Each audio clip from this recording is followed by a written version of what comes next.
Finally, this hour, Nigeria's partnership with China is entering a defining new phase as both countries elevate their relationship to a comprehensive strategic partnership. While Nigeria says the upgraded ties are already reshaping cooperation on development, industrialization, agriculture, and even security. Moyo Thomas has more. Nigeria and China have enjoyed more than 5 decades of diplomatic ties. But September 2024 marked the turning point when both nations agreed to elevate their relationship to a comprehensive strategic partnership. An overview of the partnership 1 year later shows that the upgrade shifts Nigeria from being just a trading partner to a long-term development partner, opening doors for deeper cooperation across critical sectors from infrastructure to defense. China's modernization model, credited with lifting hundreds of millions out of poverty, sits at the heart of this new relationship. In this interview with the Director General and Global Liaison of the Nigeria-China Strategic Partnership, Mr. Joseph Tegbe, he says the partnership now allows Nigeria to tap into China's skill-driven development approach in manufacturing, mining, agriculture, and technology. We talk to Chinese government, we talk to NDRC, which is the National Development and Reform Commission of China, on a regular basis. We interact with Chinese development banks from a point of view of development projects. And we don't want to be at the short end of the stick. We evaluate some of these things thoroughly. And what we take away for us from China is China does everything with scale.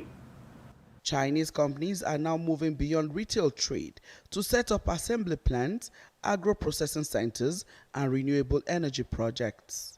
He notes that a major highlight is China's plan to support steel production in Nigeria. We have cooperation agreements in the area of automobile. Today, EV is a major new trend.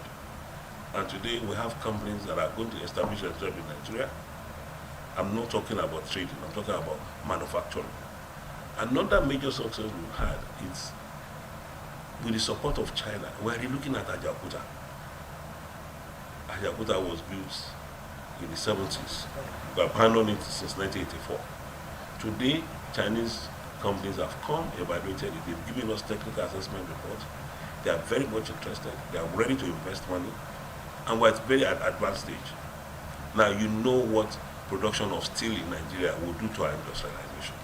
Agriculture is another pillar. With rising poultry feed costs threatening food security, he says Nigeria is partnering with Chinese firms to establish large-scale poultry and feed hubs attached to thousands of hectares of farmland with the goal of cutting production costs and expanding capacity and stabilizing the market. Each of those poultry farms are supposed to have 10,000 hectares of land attached to them with mechanized Chinese technology. Produce soybeans and maize. By producing soybeans and maize, it means we can produce their feedstock for those poultries. But then, those feedstock coming from 10,000 hectares of land is more than enough for what those poultry need. But concerns over a widening trade imbalance continue to dominate public discourse. Mr. Tegbe insists the real solution lies in boosting Nigeria's industrial capacity, not restricting imports. He points to Brazil's transformation from a net importer to a top global exporter to China as a model. One of the critical areas where Nigeria needs urgent support is defense.